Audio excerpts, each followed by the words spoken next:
শুরু হচ্ছে পুরনো দিনের মাছি।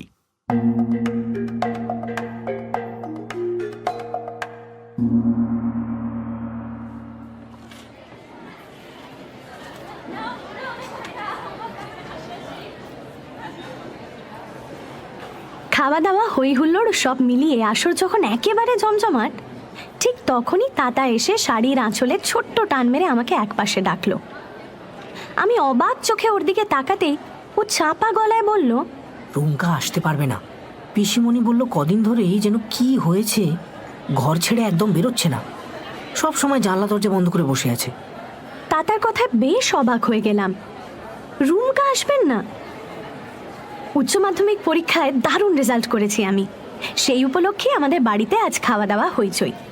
আত্মীয় স্বজন বন্ধু বান্ধবরা সব এসেছে, অথচ রুমকা আসবেন না। রুমকা আমাদের আপন কাকা নন, কিন্তু তার চেয়েও বেশি বাবার কিরকম যেন ভাই হন। ওদের বাড়িটা আমাদের খুব কাছেই, মাত্র 3-4 মিনিটের পথ। একটা পুকুর পেরিয়ে যেতে হয়। ছোটবেলায় যখন খেলাধুলা করতাম তখন রুমকাই ছিলেন আমাদের কোচ। কাবাড্ডি খেলা হোক কিংবা ব্যাডমিন্টন, রুমকা কখনোই পিছিয়ে পড়তেন না। তাছাড়া দেশ বিদেশের কত রকম খেলার কত যে খবর রাখতেন। আমার বা তাতার জন্মদিন নিয়ে মা বা বাপির তেমন উৎসাহ না থাকলেও রুমকা কোথা থেকে এসে একেবারে হই হই কাণ্ড বাঁধিয়ে দিতেন। কখনো আমাদের জন্মদিন ভুলে যাননি। আমার ডাকনাম ঝিনি, কিন্তু রুমকা সব সময় আমাকে ঝুনঝুনি বলে ডাকেন। বলেন, ঝুনঝুনির মধ্যে একটা তালের ব্যাপার আছে। আমার আর তাতা স্কুলের পড়াশোনায় রুমকা ছিলেন বিনে মাইনের গৃহশিক্ষক। যখন তখন এসে পড়াতে শুরু করে দিতেন, কিন্তু ওর কাছে পড়তে কখনো আমাদের খারাপ লাগতো না। বাপি তো সব সময় মাকে বলতেন, রমণী রঞ্জন যতদিন আছে না ততদিন ওদের লেখাপড়া নিয়ে কোনো চিন্তা নেই। এই হলো রুমকা অথবা রমণী রঞ্জন সিনহা। লম্বা ফর্সা চেহারা, টান টান শক্তপোক্ত শরীর, কপাল স্বাভাবিকের চেয়ে খানিকটা বেশি চওড়া, সাদা কালো চুল ব্যাক ব্রাশ করে আছড়ানো, চোখে মোটা ফ্রেমের চশমা, পরনে ফুল হাতা শার্ট, হাত ধুতি। গত 10-12 বছর ধরে আমি আর তাতা মানুষটাকেই একই রকম দেখেছি। রুমকা বিয়ে করেনি, অল্প বয়সে বিধবা হওয়া দিদিকে নিয়ে থাকেন। দিদির কোনো ছেলে মেয়ে নেই। ছোট দোতলা বাড়িতে ওরা দুজন আর একজন কাজের লোক, সীতাদি। রুমকা ঠিক নিয়ম মেনে চাকরি করেননি। সবার কাছে যা শুনি তাতে এর মধ্যেই উনি গোটা 12 চাকরি পাল্টেছেন। একদিন এই বারবার চাকরি পাল্টানোর কথা জিজ্ঞেস করায় হেসে আমার বিনুনিতে আলতো টান মেরে বললেন, ঝুনঝুনি, মাথা উঁচু করে বেঁচে থাকার মধ্যে একটা আলাদা মজা আছে রে। আমার লাইফটা হলো যাকে বলে চিত্ত যেথা ভয় শূন্য, উচ্চ যেথা শির। হ্যাঁ, তবে এইবার চাকরি ছাড়ার পর রুমকা ঠিক করেছেন স্টেশনের কাছাকাছি একটা দোকান দেবেন। মাস 2 ধরে তারই খোঁজ খবর করে বেড়াচ্ছেন। দিন 10 আগে যেদিন আমি উচ্চ মাধ্যমিকের রেজাল্টের কথা বলতে গিয়েছিলাম, সেদিনও রুমকা পড়ার বইটই ছুঁড়ে ফেলে একেবারে হাততালি দিয়ে লাফিয়ে উঠেছেন বাচ্চা ছেলের মতন। বলেছেন, এটা নিয়ে দারুণভাবে সেলিব্রেট করতে হবে, বুঝলি? সেদিন আমি তোদের গান গেয়ে শোনাবো। অথচ আজ রুমকা এলেন না। তাতাকে দিয়ে খবর পাঠিয়েছিলাম, কিন্তু ফিরে এসে যা বলল তাতে ভীষণ অবাক হয়ে গেলাম। রুমকার কি হয়েছে যে সবসময় জানলা বন্ধ করে বসে আছেন? রুমকা কি কোনো কারণে ভয় পেয়েছেন? যে মানুষটার জীবন চিত্ত যেথা ভয় শূন্য, উচ্চ যেথা শির, সে ভয় পেয়েছে? ঠিক করলাম আজ রাতেই রুমকার সঙ্গে দেখা করতে যাব। খাওয়া দাওয়া ইত্যাদির পালা যখন শেষ হলো তখন রাত 10টা বেজে গেছে। মাকে আর বাপিকে ব্যাপারটা বুঝিয়ে তাতাকে সঙ্গে নিয়ে রওনা হলাম রুমকার বাড়ির দিকে। বাপি সঙ্গে আসতে চাইছিলেন, কিন্তু আমি বারণ করলাম। একে তো তাতা যথেষ্ট বড়, ক্লাস 10-এ পড়ে, ও সঙ্গে থাকছে। তাছাড়া এই তো কাছেই বাড়ি, দরকার হলে সীতাদি আমাদের এগিয়ে দেবে। মা টিফিন ক্যারিয়ারে খাবার দাবার সাজিয়ে দিলেন, আর পিসিমণির জন্য আলাদা বাক্সে মিষ্টি দিলেন। পিসিমণি খুব সাত্ত্বিক মানুষ, পুজো আর্চা গঙ্গাজল তার নিত্য সঙ্গী। এখন বর্ষার সময়, যখন তখন বৃষ্টি হচ্ছে, কিন্তু আমরা ছাতা নিয়ে বেরোইনি। এই মাত্র তো 10-15 মিনিটের ব্যাপার। তাছাড়া টিফিন ক্যারিয়ার, টর্চ, ছাতা এসব একসঙ্গে সামাল দেওয়া ভারী মুশকিল। কাদা প্যাচ প্যাচে একটা জায়গা সাবধানে ডিঙিয়ে আমি তাতাকে জিজ্ঞাসা করলাম, তাতা, তুই রুমকাকে আসার জন্য বলেছিলি? তাতা বলল, না, আমি বাড়িতে ঢুকতেই পিসিমণি ওই খবর দিল। তারপর বলল তুই ওপরে গিয়ে একবার ডেকে দেখ। তখন আমি দোতলা ছাদের ঘরে গেছি। গিয়ে দেখি ঘরের জানলা দরজা সব বন্ধ, শুধু ভেতর থেকে একটা হুস হুস শব্দ পাওয়া যাচ্ছিল। মনে হলো রুমকারই গলার আওয়াজ। তখন আমি রুমকার নাম ধরে ডাকলাম, সঙ্গে সঙ্গে হুস হুস শব্দটা থেমে গেল। বেশ ভয় পাওয়া গলায় রুমকা চেঁচিয়ে উঠল, কে কে? গলাটা কেমন যেন পিকিউলিয়ার শোনালো, জানিস। আমার একটু ভয় ভয় করছিল। কোনো রকমে বললাম, রুমকা, আমি তাতা, আমাদের বাড়ি যাবে না?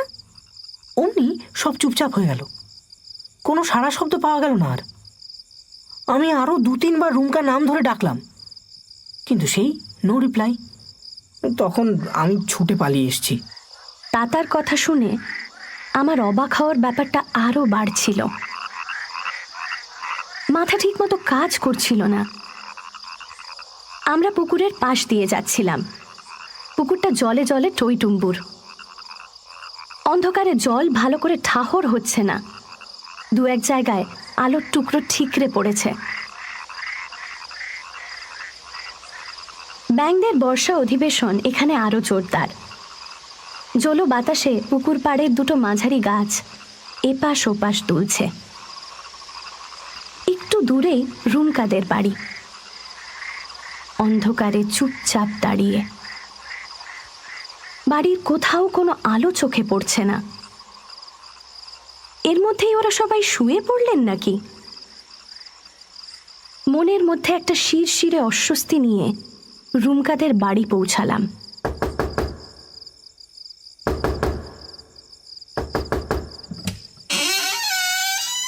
অনেকক্ষণ দরজায় ধাক্কা দেবার পর সীতাদি দরজা খুলল। আমাদের দেখেই চোখ গোল গোল করে বলল, ওমা, তোমরা এত রাতে? আমি বললাম, পিসিমণি কোথায়? আর রুমকা? দিদিমণি তো পুজো করছে, ঠাকুরকে শোয়াচ্ছে, আর দাদা বাবু ওপরে বোধহয় ঘুমিয়ে পড়েছে। আমি আর তাতা ভেতরে ঢুকে পড়লাম। মিষ্টির বাক্সটা সীতাদির হাতে দিয়ে বললাম, এটা পিসিমণিকে দিও, বলো আমরা এসেছি, রুমকার ঘরে গল্প করছি। আর সময় নষ্ট না করে আমরা দোতলার সিঁড়ির দিকে এগোলাম। সিঁড়িতে একটা বাল্ব জ্বলছে, তার আলোটা কেমন ঘোলাটে। সিঁড়ির অর্ধেক উঠলেই বাড়ির পিছন দিকের অগোছালো বাগানটা দেখা যায়। তবে এখন অন্ধকারে প্রায় কিছুই দেখা যাচ্ছিল না। শুধু বাতাসে গাছের পাতার অদ্ভুত শব্দ শোনা যাচ্ছিল।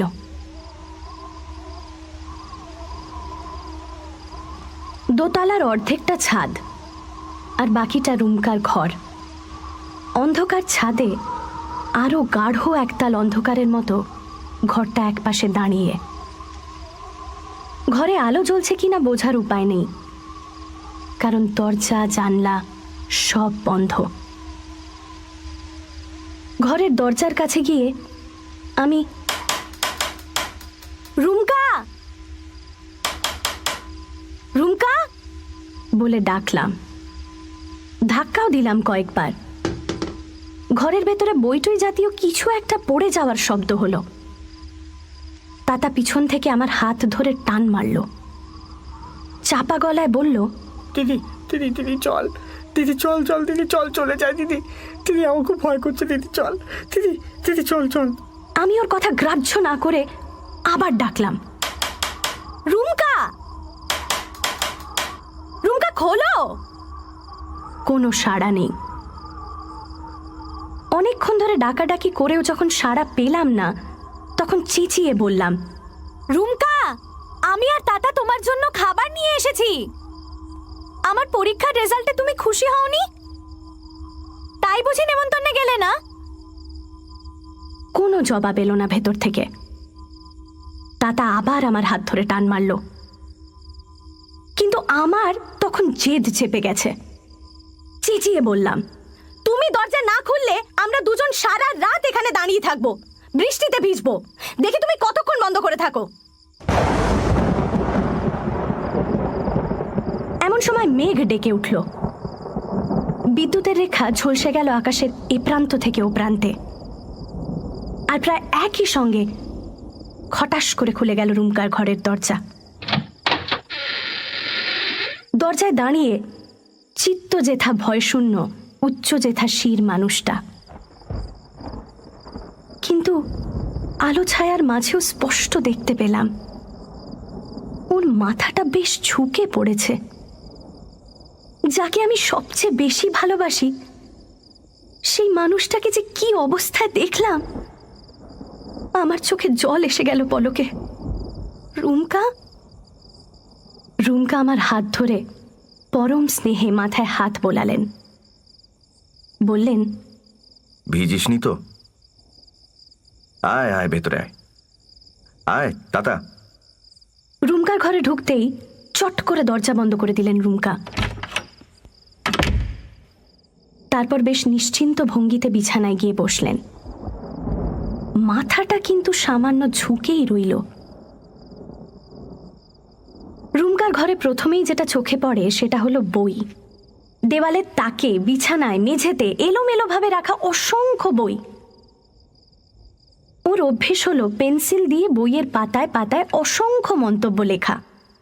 উনি বলেন, খুঁটিয়ে কোনো বই পড়তে হলে বইয়ের প্রত্যেকটি পাতা পড়ার সময় মনের ভাব, মতামত, মন্তব্য এসব লিখে রাখা দরকার। তাহলে বইটা মনের দাগ কেটে যায়। তাছাড়া পরে বইটা আবার পড়ার সময় ওই মন্তব্যগুলো খুব সাহায্য করবে, দেখবি। রুমকার এই অভ্যেসটা আমি খানিকটা রপ্ত করে ফেলেছি। দেখেছি তাতে সত্যি পড়াশোনার সুবিধে হয়। রুমকার বিছানা নীল রঙের একটা বেড কভারে ঢাকা। তার উপরে এদিক ওদিকে ছড়িয়ে আছে 4টে বই, একটা হলুদ রঙের পেন্সিল আর একটা সাদা ইরেজার। এছাড়া আরও একটা অদ্ভুত জিনিস পড়ে আছে বিছানায়, একটা ছোট লাঠি। ঘরের ডান দিকের দেওয়ালে ঘেঁষে রাখা একটা মাঝারি টেবিলের ওপরে আমি টিফিন ক্যারিয়ারটা নামিয়ে রাখলাম। চোখের জল মুছে রুমকাকে দেখলাম ভালো করে। রুমকার সারা শরীরে কেমন এক অবসন্ন ভাব। ফর্সা রং কিছুটা মলিন মনে হলো। কপালে আর চোখের নিচে ভাঁজও যেন অনেক বেশি। পরনের গেঞ্জি আর পাজামা অন্য দিনের মতো পরিপাটি নয়। রুমকা আমার দিকে তাকালেন। ওর উজ্জ্বল চোখে কেমন এক ভয়ার্ত আকুল ভাব। আমার বুকের ভেতরটা মুচড়ে উঠল। তাতা কখন যেন আমার হাত আঁকড়ে ধরেছে। বুঝলাম ও ভয় পেয়েছে। এই রুমকাকে ও চিনতে পারছে না। আমার কাছেও এই মানুষটা অচেনা। রুমকা বললেন, বস, তোরা বস। ঘরে একটা টুল, একটা বেতের মোড়া আর একটা চেয়ার রয়েছে। আমি বিছানায় রুমকার প্রায় মুখোমুখি গিয়ে বসলাম। তাতা মোড়াটা আমার কাছে টেনে নিয়ে এসে বসল। রুমকা একটু হাসার চেষ্টা করলেন। বললেন, ঝুনঝুনি, তোর রেজাল্টের খাওয়া দাওয়া হইচই কেমন হলো? আমি বিছানায় রাখা লাঠিটা দেখিয়ে জিজ্ঞেস করলাম, পড়াশোনা করতে তোমার আজকাল লাঠি লাগছে নাকি? রুমকা কেমন যেন অপ্রস্তুত হয়ে গেলেন। আমতা আমতা করে বললেন, না রে, লাঠিটা নিয়েছি। হঠাৎই চুপ করে গেলেন। আমার রাগ হলো। অভিযোগের সুরে বললাম, তুমি তো আমাদের সেই ছোটবেলা থেকে সত্যি কথা বলতে শিখিয়েছো, আর তুমি নিজেই সত্যি কথা বলতে ভয় পাচ্ছ। ঠিক করে বলো তো তোমার কি হয়েছে? ঘর ছেড়ে বেরোচ্ছ না কেন? হ্যাঁ, দরজা জানলা বন্ধ করে বসে আছো। কি ব্যাপার বলো তো তোমার? রুমকা জেদ করে ঘাড় বাঁকিয়ে শক্ত হয়ে বসে রইলেন। আমি তাতার দিকে ফিরে বললাম, তাতা, ঘরের জানলা দরজাগুলো খুলে দে তো। ইলেকট্রিক শক খাওয়া মানুষের মতো ছিটকে উঠে দাঁড়ালেন রুমকা। ওর চোখে মুখে পলকে নেমে এসেছে গাঢ় আতঙ্কের ছায়া। ভয়ার্ত গলায় প্রায় চেঁচিয়ে উঠে বললেন, খুলিস না, খুলিস না, খুলিস না, খুলিস না, খুললেই ওগুলো ভেতরে ঢুকে পড়বে। আমি অবাক হয়ে জিজ্ঞাসা করলাম, ওগুলো ওগুলো মানে? মাছি, মাছি, মাছি, ওগুলো ঘরে ঢুকে পড়বে। প্রায় হাঁপাতে হাঁপাতে বললেন রুমকা। তারপর ধপাস করে বসে পড়লেন বিছানায়। ডান হাতের শক্ত মুঠোয় তুলে নিলেন লাঠিটা। ঘরের চারপাশে অনুসন্ধানী নজর বুলিয়ে নিলেন একবার। বিছানায় লাঠিটা রাখার মানে এবার বুঝতে পারলাম আমি। কিন্তু লাঠি দিয়ে মাছি তাড়াতে এত মরিয়া কেন রুমকা? আমি ওকে সাহস জোগানোর জন্য বললাম, মাছিতে এত ভয় পাচ্ছ কেন রুমকা? মাছি কি তোমাকে খেয়ে ফেলবে? এপাশ ওপাশ মাথা নাড়লেন রুমকা। তারপর একটা দীর্ঘশ্বাস ফেলে বললেন, তুই বুঝবি না ঝুনঝুনি, এ সাধারণ মাছি নয়। মৌমাছি? আমি পরিবেশটা হালকা করার জন্য বললাম। কিন্তু রুমকা হাসলেন না। আমার দিকে ভয়ের চোখে তাকিয়ে চাপা গলায় বললেন, মৌমাছি নয়, পুরনো দিনের মাছি। পুরনো দিনের মাছি? তার মানে? হাতের লাঠিটা বিছানায় রেখে বিষণ্ণ হাসলেন রুমকা। অস্পষ্ট স্বরে বললেন, বললে কেউ বিশ্বাস করতে চাইবে না। আমি করব, তুমি বলো। সব তোমাকে বলতেই হবে। কেন তুমি কদিন ধরে এমন করছো? কি হয়েছে তোমার? আমার জেদ রুমকা জানেন, তাই এমনভাবে উনি বিছানায় গুছিয়ে বসলেন যে আমি বুঝতে পারলাম সব কিছু খুলে বলার জন্য উনি মনে মনে নিজেকে তৈরি করছেন। রুমকার মুখ দেখে স্পষ্ট বোঝা যাচ্ছিল যে ওর ভেতরে ভেতরে যন্ত্রণার একটা তোল পাড় চলছে। আমার ভীষণ মায়া হচ্ছিল।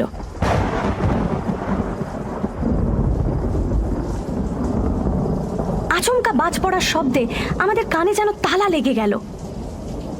মেঘের গুড়গুড় শব্দ মিলিয়ে যেতেই বৃষ্টির শব্দ শুনতে পেলাম। ঘরের পাখাটা ফুল স্পিডেই ঘুরছে, কিন্তু জানলা দরজা সব বন্ধ থাকায় কেমন একটা গুমোট ভাব। তোদের সব বলছি, কিন্তু কিন্তু আর কাউকে এই কথা বলিস না, তাহলে ওরা আমাকে সবাই পাগল ভাববে। আমি ঘাড় নেড়ে কথা দিলাম। তাতা বলল, না না না, কাউকে বলবো না রুমকা, মরে গেলেও বলবো না, না, প্রমিস। বলবি না তো? ঠিক আছে, শোন তাহলে। বেশ কয়েকবার ঘরের এপাশ ওপাশ দেখলেন রুমকা। তারপর হাতে হাত ঘষে কিছু একটা মনে করার চেষ্টা করে থেমে থেমে বলতে লাগলেন, আমার বই পড়ার নেশার কথা তো তোরা জানিস, আর এও জানিস যে বই পড়ার সময় আমি বইয়ের মার্জিনে পেন্সিল দিয়ে নোট লিখি। একজন ফ্রেঞ্চ ম্যাথামেটিশিয়ান পিয়ার দে ফার্মার এরকম নোট লেখার অভ্যেস ছিল জানিস। 1621 সালে তিনি আর এক ম্যাথামেটিশিয়ান ডায়োফ্যান্টাসের লেখা অ্যারিথমেটিকা নামের একটি বই কিনেছিলেন।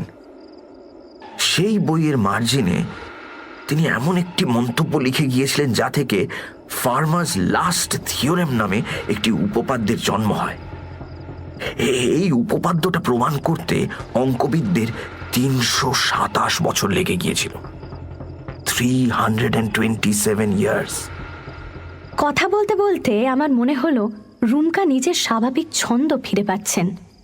তা না হলে উনি মাছির কথা থেকে ম্যাথামেটিশিয়ানের কথায় যেতেন না। ঘরের টিউবলাইটের আলো এক পাশ থেকে রুমকার কপালে এসে পড়েছে। চকচকে সেই জায়গায় একটা শিরা ফুলে রয়েছে।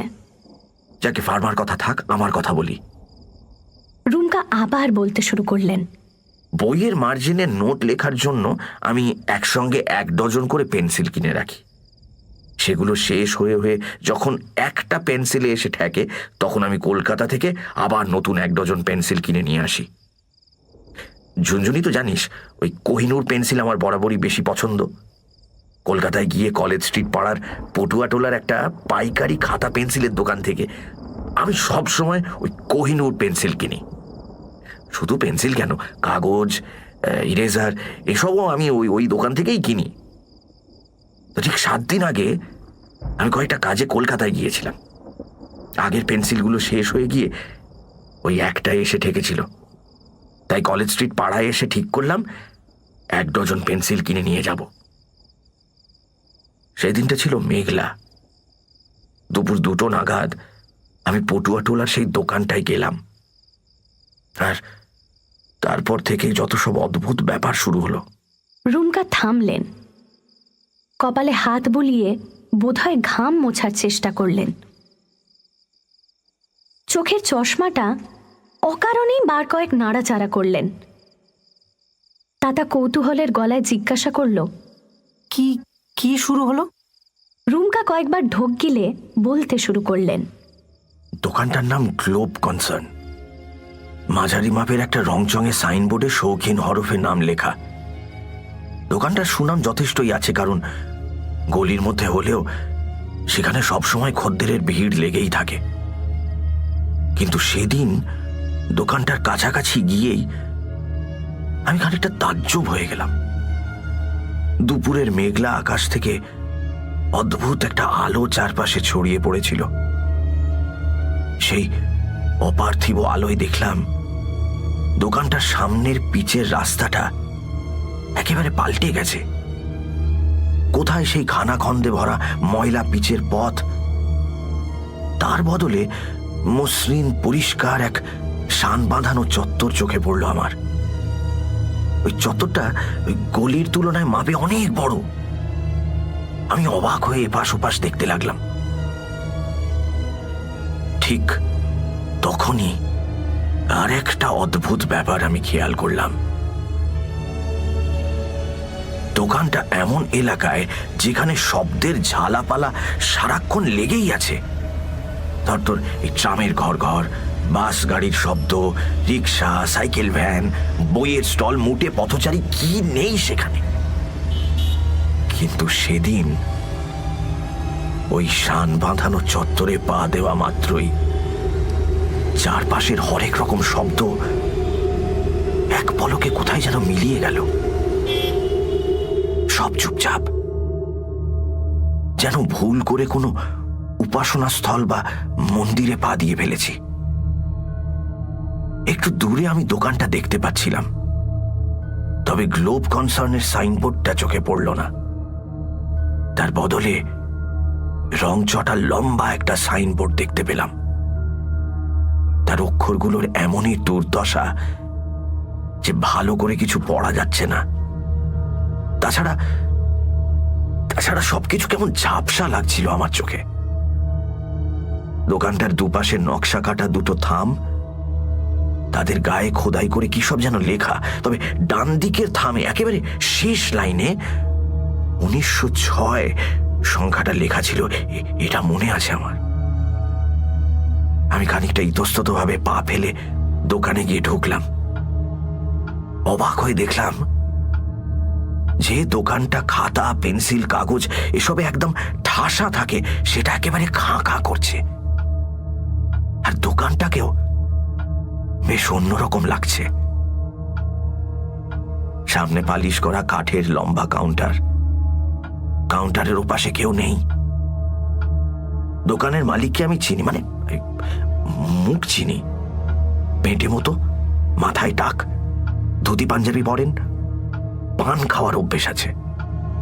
তো তাকেও কোথাও দেখলাম না। আর যে 3 জন সেলসম্যানকে দোকানে বরাবর দেখেছি, তাদেরও কোনো পাত্তা নেই। দোকানের ভেতরে যেসব র্যাক দাঁড় করানো রয়েছে, সেগুলো প্রত্যেকটা খালি।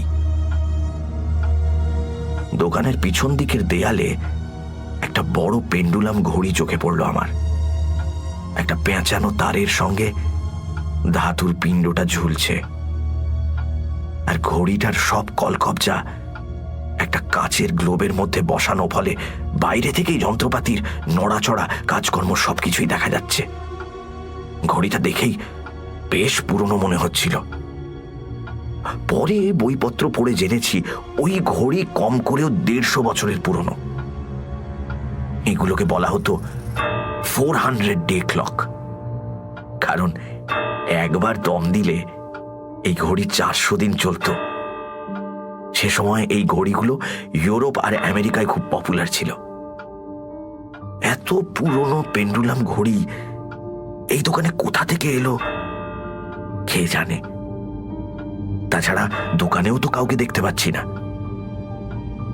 বেশ কিছুটা সময় চুপচাপ দাঁড়িয়ে কেটে গেল। তারপর আমি 2-3 বার কেউ আছে বলে হাঁক মারলাম। ওই নিস্তব্ধ পরিবেশে আমার কথাগুলো কেমন একটা অদ্ভুত ভাপা প্রতিধ্বনি তুলল। কেউ কি আছে? কিন্তু কোনো সাড়া শব্দ পেলাম না, আর কাউকে দেখতেও পেলাম না। আমি এপাশ ওপাশ নজর চালিয়ে দোকানদারকে খুঁজছি। হঠাৎই দেখি ঢ্যাঙা মতন একজন মানুষ কাউন্টারের ওপাশে আমার মুখোমুখি দাঁড়িয়ে। এই মানুষটা কোথা থেকে আচমকা এসে উদয় হলো তা বলতে পারবো না, তবে একে আমি আগে কখনো দোকানে দেখিনি। লোকটি বেশ লম্বা আর রোগা, গাল দুটো বসে গিয়ে দুটো গর্ত তৈরি হয়ে গেছে, আর কপালে অনেকগুলো ভাঁজ।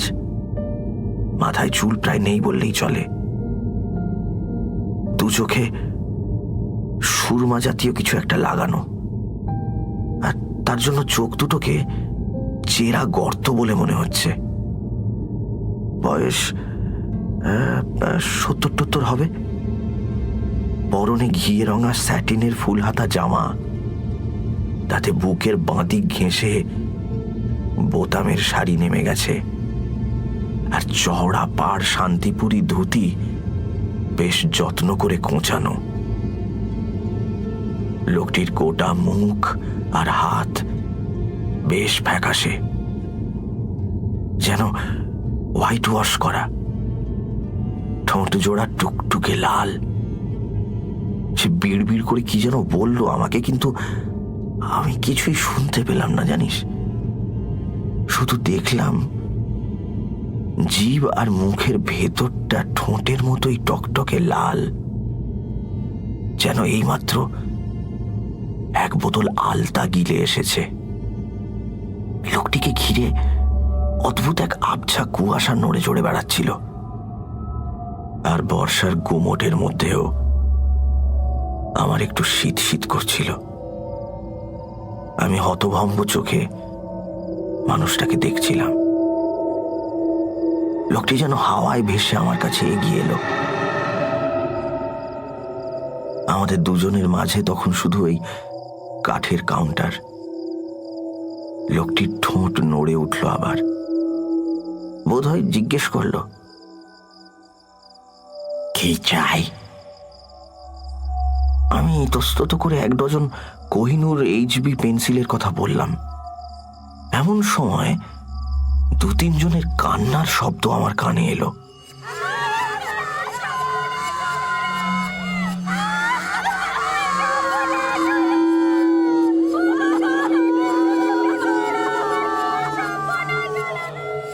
কয়েকজন মহিলা দোকানের আড়ালে কোথাও বসে বুক চাপড়ে মরা কান্না কাঁদছে। সে কান্না ভারী অদ্ভুত, কারণ কান্নার এক একটা টান প্রায় 2-3 মিনিট করে চলছে। তার মাঝে দম নেবার জন্য কেউ একটু থামছে না।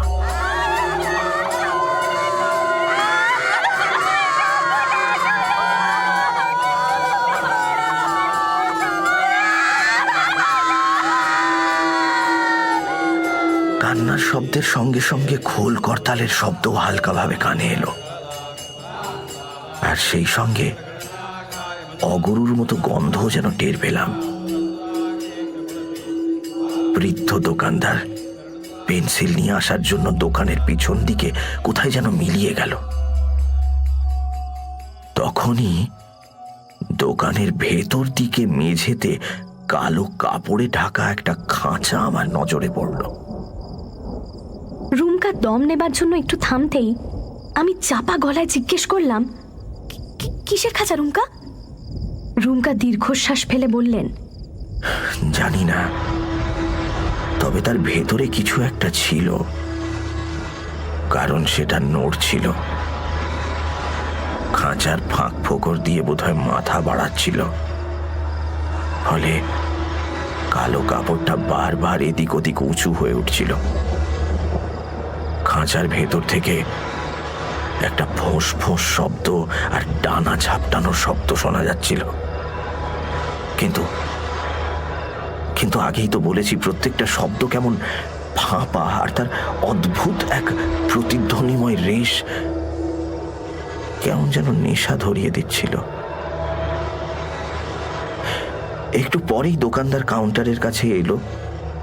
তার মুখ আরো বিবর্ণ, আরো ফ্যাকাশে। ভাবলেশহীন মুখ দেখে বোঝা যায় কান্না টান্নার শব্দ সে মোটেও শুনতে পাচ্ছে না, অথবা শুনতে পেলেও আমল দিচ্ছে না। লক্ষ্য করলাম তাকে ঘিরে এখনো সেই রহস্যময় কুয়াশা, আর সেই সঙ্গে একটা নতুন জিনিসও চোখে পড়ল। 4-5টা ডুমো ডুমো নীল মাছি তার মাথার কাছে ভনভন করছে। কখনো মুখে চোখে এসে বসছে, কিন্তু অদ্ভুত ব্যাপার হলো লোকটা মোটেই মাছিগুলোকে তাড়াচ্ছে না। ওগুলো মুখের ওপরে বসে আছে তো বসেই আছে। মাছি কোথাও যাচ্ছে না, লোকটার মুখের ওপর বসে আছে তো বসেই আছে। লোকটা দাঁড়াচ্ছে না, মাছিগুলো বসে আছে। কি করে সম্ভব বল? যাই হোক, লোকটা 1 ডজন পেন্সিল নির্বিকারভাবে এগিয়ে দিল আমার দিকে। আমি টাকা দিতেই ঠোঁট বেঁকিয়ে সামান্য হাসলো।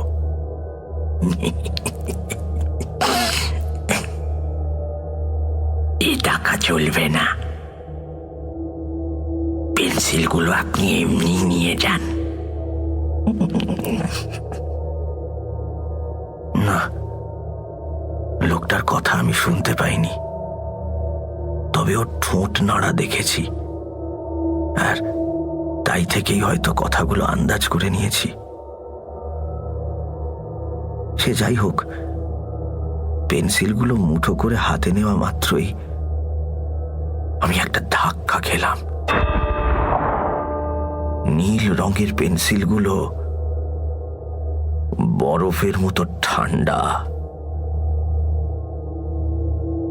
তাছাড়া কোহিনূর পেন্সিল নীল রঙের হয় বলেও কখনো শুনিনি। আমি হঠাৎই ভয় পেয়ে গেলাম। দোকান ছেড়ে রওনা হয়ে গেলাম চটপট। কয়েক সেকেন্ডের মধ্যে শান বাঁধানো চত্বরটা পেরিয়ে একটা পিচের রাস্তায় পা দিতেই আমার ঘোর কেটে গেল, আর সঙ্গে সঙ্গে রোজকার চেনা জানা শব্দের ঝড় ঝাঁপিয়ে পড়লো আমার দোকানে। ভালো করে চেয়ে দেখি আমি বহুদিনকার চেনা রাস্তায় দাঁড়িয়ে আছি। ওই তো লোক, ওই তো ট্রাম, বাস, গাড়ি, ঠেলাওয়ালা, রিক্সাওয়ালা, ওরা তো সবাই আছে সেই রাস্তায়। সেই একটু আগে এই রাস্তাটা। কথার মাঝে একটু ফাঁক পেয়েই তাতা জিজ্ঞেস করলো, আচ্ছা রুমকা, পেছন দিকে তাকিয়ে দোকানটা দেখতে পেলে না? রুমকা বিমূঢ়ভাবে মাথা নাড়লেন, তারপর বললেন, হ্যাঁ হ্যাঁ হ্যাঁ হ্যাঁ হ্যাঁ, দেখতে পেয়েছি, সবকিছু আগের মতোই, কিন্তু কোথাও কোনো শান বাঁধানো চত্বর নেই। পুরনো দোকান, লম্বা সাইনবোর্ড, নকশা কাটা থাম, কিছুই চোখে পড়লো না আমার। যেন গোটা ব্যাপারটাই আমার আমার আমার মনের ভুল। আমার মনের ভুল, গোটা ব্যাপারটা। রুমকা শেষের দিকের কথাগুলো বিড়বিড় করে বলছিলেন। কান পেতে বেশ কষ্ট করে শুনতে হচ্ছিল। আমি রুমকার কথায় সায় দিয়ে বলে উঠলাম, ঠিক ধরেছ তুমি, গোটা ব্যাপারটাই তোমার মনের ভুল। রুমকা মাথা নাড়লেন, বললেন, না রে, মনের ভুল নয়। এর অন্তত দুটো প্রমাণ আমার হাতে রয়েছে। কি প্রমাণ? এক রোখা গলায় জিজ্ঞেস করলাম আমি। পেন্সিলগুলো তোরা একবার দেখ, তাহলেই খানিকটা বুঝতে পারবি। এই কথা বলে রুমকা দেওয়ালের তাকে রাখা দুথাক বইয়ের ফাঁক থেকে কয়েকটা নীল রঙের পেন্সিল বের করে আমাদের চোখের সামনে মেলে ধরলেন। পেন্সিলগুলো নতুন, এখনো কাটা হয়নি। রুমকা বলল, কোম্পানির নামটা পড়ে দেখ। আমি আর তাতা ঝুঁকে পড়ে নামটা পড়লাম, FN গুপ্ত অ্যান্ড কোম্পানি। এই কোম্পানির পেন্সিলের কথা কখনো আমরা শুনিনি তো। ব্রিটিশ আমলে আমাদের ছোটবেলায় এই পেন্সিল চালু ছিল। FN গুপ্তদের কারখানা ছিল নর্থ ক্যালকাটায়, সিঁথিতে। এই পেন্সিল কমপক্ষে 40 বছর হলো বাজার থেকে উঠে গেছে। এখন কোনো দোকানে এই পেন্সিল পাওয়ার কথা নয়। তাছাড়া কি? রুমকা কোনো উত্তর না দিয়ে কয়েকটা করে পেন্সিল আমার আর তাতার হাতে দিলেন। ওগুলো ধরা মাত্রই আমরা চমকে উঠে একটা ভয়ের শব্দ করে ফেললাম।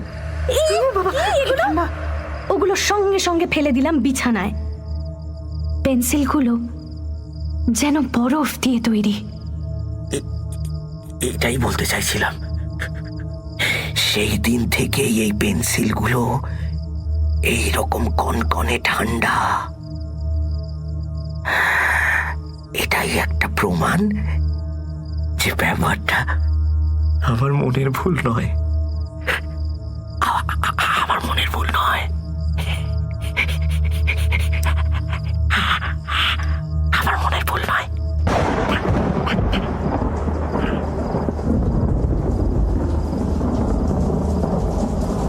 বুক কাঁপানো শব্দে মেঘ ডেকে উঠল বাইরে।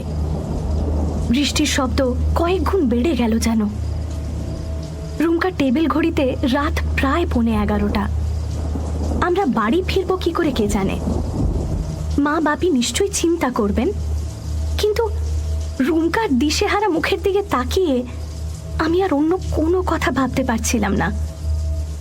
তাতা ফস করে জিজ্ঞেস করে বসলো, আরেকটা প্রমাণ কোনটা? রুমকা নড়ে চড়ে বসলেন। চোখ থেকে চশমাটা খুলে নামিয়ে রাখলেন বিছানায়। আঙুল দিয়ে বেশ কয়েকবার চোখ ঘষলেন। নাকের গোড়াটা ম্যাসাজ করলেন। তারপর শূন্য দৃষ্টিতে ঘরের সিলিংয়ের দিকে এপাশ ওপাশ তাকিয়ে তাতার প্রশ্নের জবাব দিলেন। ওই মাছিগুলো, ওগুলোই দ্বিতীয় প্রমাণ যে সেদিন আমি ভুল দেখিনি। আমি আর থাকতে না পেরে বললাম, রুমকা, তুমি নিশ্চয়ই সেদিনের ব্যাপারটা নিয়ে বেশি ভেবেছো। তুমি যদি ভুল না দেখে থাকো তাহলে সেই অদ্ভুত দৃশ্যটা কি মানে হতে পারে বলো? একটা কিছু মানে তো নিশ্চয়ই থাকবে, তাই না? রুমকা মাথা নাড়লেন একমত হয়ে। চশমাটা চোখে দিয়ে আড় মোড়া ভেঙে একটু অন্যরকম ভাবে বসলেন। তারপর বললেন, সেদিনের ব্যাপারটা নিয়ে আমি বোধহয় কম করেও কয়েক হাজার বার ভেবেছি রে ঝুনঝুনি। তাতে যে মানেটা বারবার বেরিয়ে আসতে চাইছে সেটা খুব একটা ভালো নয়। শুনলে তোদের মন খারাপ হয়ে যাবে। আমি জেদি গলায় বললাম, হোক মন খারাপ, তোমাকে বলতেই হবে। তুমি একা একা এরকম কষ্ট পাচ্ছ, আমার একটুও ভালো লাগছে না রুমকা। তাহলে শোন, আমার যা মনে হয়েছে বলছি। রুমকা ধীরে ধীরে বলতে শুরু করলেন। আমাদের মহাবিশ্বে যে সময়ের স্রোত, তারই কোথাও একটা গরমিল হয়ে গিয়েছিল সেদিনের সেই মেঘলা দুপুরে।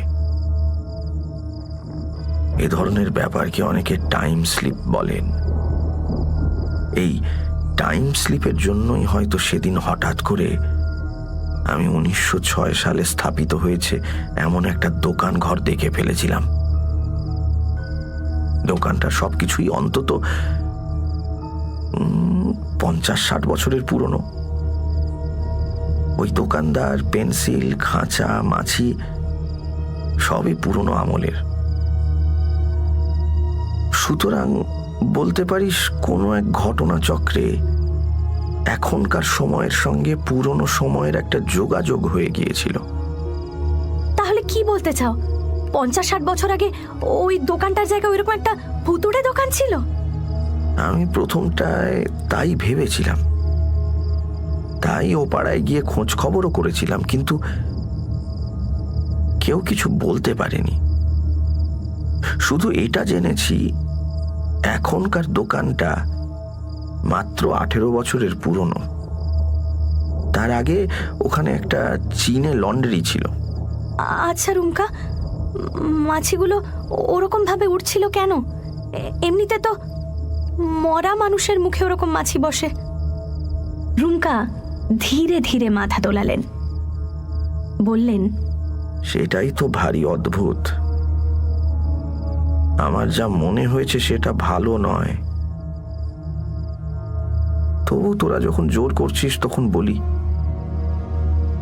আমার ধারণা ও দোকানদার ভদ্রলোক ঠিক মানে জীবিত মানুষ ছিলেন না, হয়তো সদ্য মারা গেছেন। দোকানের ভেতর থেকে সেই জন্যই হয়তো কান্নাকাটি আর খোল করতালের শব্দ ভেসে আসছিল, সেই সঙ্গে ওই অগরুর গন্ধ, কুয়াশা আর মাছি। সব মিলিয়ে আমার মন বলছে ওই লোকটা সাধারণ মানুষ ছিল না, অন্য কিছু ছিল। তার ঠোঁট আর মুখের ভেতরটা কেন টকটকে লাল ছিল আমি বলতে পারবো না। আর কালো কাপড়ে ঢাকা ওই খাঁচায় কি ছিল তাও আমি আন্দাজ করতে পারিনি। কিন্তু যতই ব্যাপারটা নিয়ে ভাবি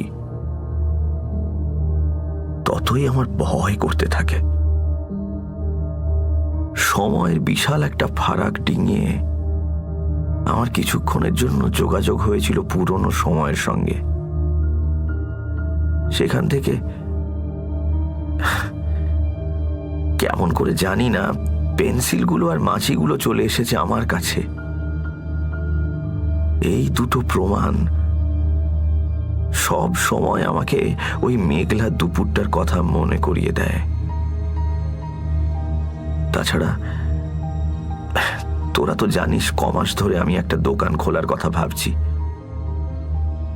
দোকান খোলার পর আমি থাকবো কাউন্টারের ওপাশে, দোকানের ভেতর। তখন টাইম স্লিপের দুর্ঘটনায় কোনো আগামী দিনের খদ্দের হয়তো এসে দাঁড়াবে আমার দোকানে, 1 ডজন পেন্সিল চাইবে। তখন হঠাৎ থেমে গিয়ে মাথার চুলের গোছা চেপে ধরলেন রুমকা। অদ্ভুত গলায় বললেন, জানিস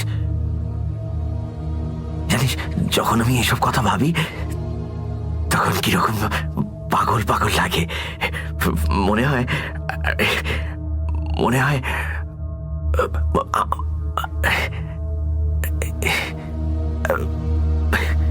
আমি ঝুঁকে পড়ে রুমকার হাত চেপে ধরলাম। টের পেলাম ওর হাত ঘামছে। আমি বললাম, তুমি এসব আজগুবি চিন্তা ভুলে যাও, তোমার কোনো ভয় নেই রুমকা, তোমার কিচ্ছু হবে না।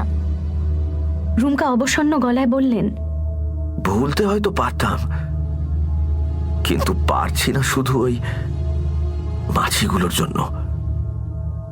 ওরা সুযোগ পেলেই আমার কাছে চলে আসে। আমি হাজার চেষ্টা করেও ওদের তাড়াতে পারি না। ওরা কিছুতেই আমাকে রেহাই দেবে না। আমি চুপ করে রইলাম, শুধু ভাবলাম রুমকার কোথাও ভুল হচ্ছে না তো। মাছিগুলো হয়তো সাধারণ মাছি, পুরনো দিনের মাছি নয়। ঝুনঝুনি, তুই কি ভাবছিস আমি জানি, সেই জন্যই তো বললাম কাউকে এই গল্প বলিস না, তাহলে সবাই আমাকে পাগল ভাববে, আর আর এই সত্যি ঘটনাকেও ভাববে গল্প।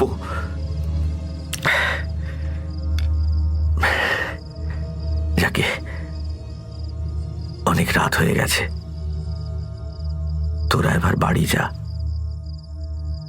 সীতাকে বল তোদের এগিয়ে দেবে। কোনো তো ছাতা টাতা কিচ্ছু আনিস নি, একেবারে যে ভিজে যাবি। এই নিচে দিদির কাছ থেকে বরং একটা ছাতা নিয়ে যা, আমি তোদের টিফিন ক্যারিয়ারের খাবারগুলো একটু চেখে দেখি। আমি আর তাতা উঠে দাঁড়ালাম। মনটা সত্যি খুব খারাপ হয়ে গেছে। রুমকা আমাদের সঙ্গে ঘরের দরজার কাছে এগিয়ে এলেন। তাতা দরজা খুলতেই বৃষ্টির ফোঁটা মেশানো জোলো হাওয়া ঢুকে পড়ল ঘরের ভেতরে। আকাশে বিদ্যুৎ চমকে উঠল আঁকা বাঁকা রেখায়, আর একই সঙ্গে রুমকা একটা ভয়ের চিৎকার করে উঠলেন। আমি আর তাতা ঘুরে তাকালাম রুমকার দিকে। উনি তখন পাগলের মতো দুহাত নেড়ে কি যেন তাড়ানোর চেষ্টা করছেন। একটু ভালো করে নজর করতেই টিউব লাইটের আলোয় চকচকে নীল মাছিগুলো আমরা স্পষ্ট দেখতে পেলাম। 4টে কি 5টা ডুমো ডুমো মাছি রুমকার মাথা ঘিরে উঠছে। শত তারা খেয়েও ওরা যাচ্ছে না, যেন রুমকার গল্প শেষ হওয়ার জন্যই অপেক্ষা করছিল। চিত্ত যেথা ভয় শূন্য, উচ্চ যেথা শির মানুষটার মুখ সাদা ফ্যাকাশে হয়ে গেছে। মাছিগুলোর ছোঁয়া থেকে বাঁচতে ঘরে এদিক ওদিক ছুটে বেড়াচ্ছেন প্রাণ ভয়ে।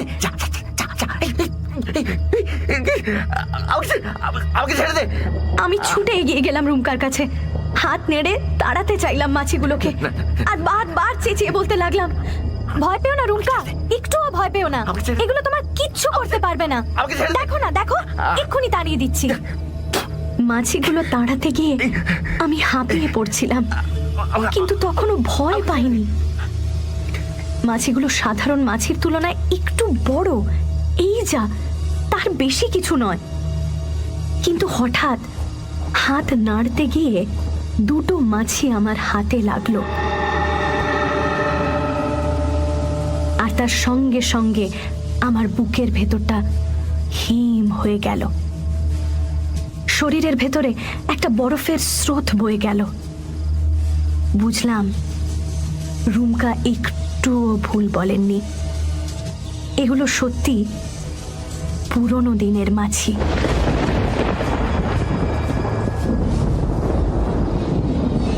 আমি আর সইতে পারলাম না, চিৎকার করে কেঁদে উঠলাম। বিকট শব্দে বাজ পড়লো বাইরে। তাতা টুকরে উঠে ছুটে এসে জাপটে ধরলো আমাকে, শাড়িতে মুখ গুজে দিদি দিদি দিদি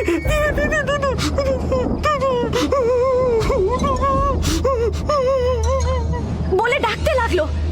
ভেজা চোখের ঝাপসা নজরে ওর দিকে তাকিয়ে দেখি 3টে মাছি ওর মুখের ওপরে বসে পড়েছে। রুমকাকে ঠিক সেই দোকানদারটার মতো লাগছে।